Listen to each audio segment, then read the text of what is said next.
you have answered your own question. Most people stop at the lights, not all. Children need protecting. I have run the gauntlet several times at that crossing. Now we have a third player who comes into the game, comes in for one line and then disappears for the rest of the story. Emotionally objective, sage-like character. He goes by the name of Chazman. Yes, Chazman. And he says the following: dumb questions do need to be answered. Now, if you think about it, dumb questions do need to be answered, because if the dumb questions aren't answered, the dumb people asking the questions are never going to be educated. It's a byword for social development. And then it disappears off to his Chessman life. Technic J. Smith ignores Chessman completely and just carries on. So we put lollipop people at all lights, then behave, lol. I'm sure kids know how to press the button waiting for the red light to cross. It's not rocket science, lol. I just think it's a waste of money. They know how to use phones, lol. He's not taking this lying down, is he? Deborah O'Boyle comes back. It is not a waste of money. It's what's happening. Oh, come in. You missed it. Oh, wonderful. Yes. Is that all you ordered? I've been interrupted for 3 poppadoms. Can I say, very least it would have been something a bit substantive. Come on. If I'm going to be interrupted at the highest moment of tension in lollipop people, you'd think it's something more substantial than poppadoms, for Christ's sake. I hope you better enjoy those pop. They've been the best poppadoms you've ever shit mouth on. No! I don't want one! I don't want one. I've been betrayed by these poppadoms. Every mouthful.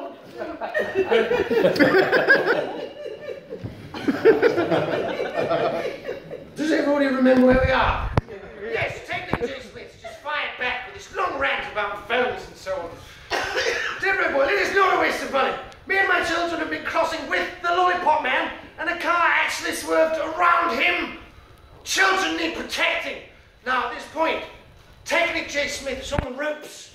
He's on the ropes. And he comes back with the following. Where was you? That's a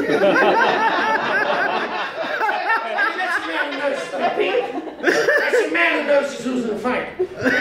Deborah O'Boyle delivers the final blow. On the crossing in the picture above. Case closed. Case closed. And you think it would be.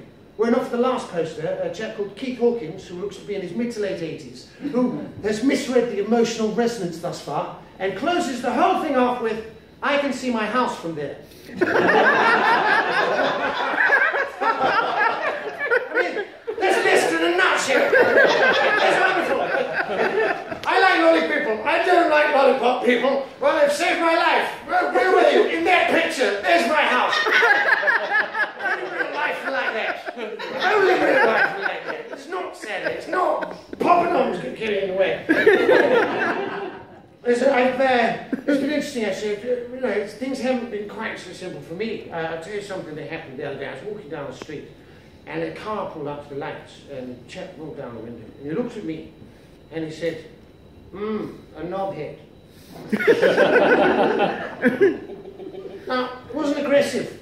It wasn't aggressive at all, this chap. It was very matter of fact. It was almost as though he'd spent the entire day looking for one. Oh, there he is! It was like he was an ornithologist. Instead of looking out for birds, he was looking out for the likes of me. It was I didn't quite know what to do. And then it struck me exactly the right course of action. Quick as a flash, madam. Quick as a flash. I raced home, and I got the encyclopedia out, and it turns out that a knobhead is the uneducated way of describing a man whose head resembles a penis. Now, I was wondering what I'd done to earn the label. You know, I was ruminating furiously. I was walking up and down the study, and at a certain point I stopped. You know, I took off my cloak, put down my cane, removed my cravat, and looked in the mirror. I looked in the mirror at myself. And there it was! There it was!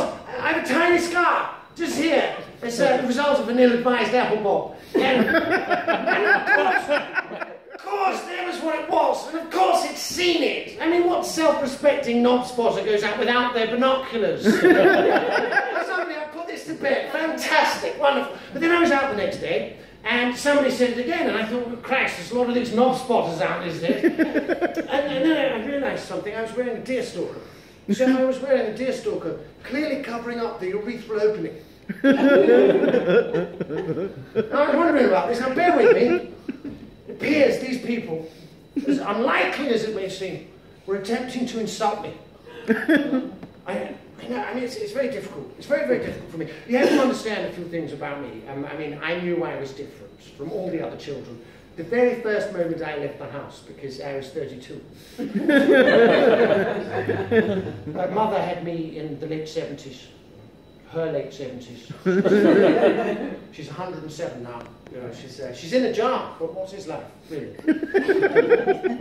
You know, I mean, she's in the jar. I change her water. She keeps an eye on me. It's pretty much all she has left. But the conversation was starting to wind up. I've got to get out here in the world and try and work out how to fit in and so on. You know, and it upset me. I mean, has anyone ever? Sorry, what's your name? Natalie. No, I'm sure this has never happened to you. Has anyone ever insulted you? Has anyone ever called you a knobhead? No. No. Now, Natalie, we're going to take some steps. I want you to imagine, tough as this is going to be, a parallel universe in which that actually happened. So walking down the street, so you're a knobhead. Now, how does one react to that? Natalie, what does Natalie do? You know, because I'll tell you what, Natalie has spent, that's her entire life's work there. Her entire life's work. Natalie's been spat out into the world, and she's spent her entire life forming a Natalie-shaped space, and she has friends that love her and everything. And somebody's come and denigrated that with one word. Natalie, how does one react to that? I don't know. What would you do? What would I do? What would you do? Slap them. You would slap them! You would slap them through a car! You would slap them through a car, Natalie! That's wonderful, that's wonderful. I'm very worried about fighting though, I'll be honest.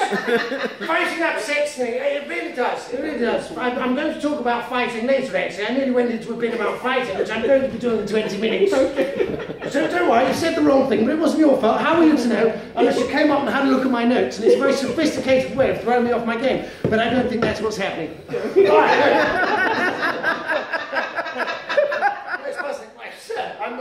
I'm not inferring that you have more experience with being insulted in the street. I'm not doing that at all. You know, I'm not sure how many poppadoms you've inadvertently ordered at the wrong time. But like, if someone was called, you would say, knobhead, you know, what would you, how would you react to that? Yeah, a lot of it. It's happened often. It has happened often. Wonderful. We don't need to envisage a parallel universe or make believe it's a documentary over here. It's documentary. How do you react? I understand you're used to it. How did you react first time? How did you react first time? You ignored it. Exactly the right thing to do in my opinion. Exactly. There are a few courses of action. So you could, for instance, somebody says that to you, you could call them one back. But then surely there's a stalemate. Is that all right in the Leicester neighbourhood environment? You're a knobhead. No, you're a knobhead. No, I think you'll find you're a knobhead. No, you're a knobhead. At that point, hopefully the two of you are walking away from each other. No, you're a knobhead. You're a knobhead. I mean, what are the chances in that kind of interaction that one of the knobheads is going to stop and turn around and go, do you know what? I've been thinking about it. And you're absolutely right. Thank you very much. I'm going to take that on board and change my behaviour. I mean, it never happens, does it? You know, it happened in the Leicester neighbourhood post, but that's not real life. That's not real life. There is a passage in the Bible on how one should deal with this. Now, I'm going to read this to you. I like to take the Bible verbatim, much like Manny Pacquiao does when it suits him. Thank you for the weed. Thank you for the weed. I love a weed. Really. Right, anyway. Now, this is how, according to the Bible, verbatim. This is how you deal with being insulted. All right. So this may be good for you for later. Yeah, No, have a pop dog, please. I want to know for future reference. Yes, of course. Thank you very much. I very much enjoyed the level of your concentration. Entirely focused on me.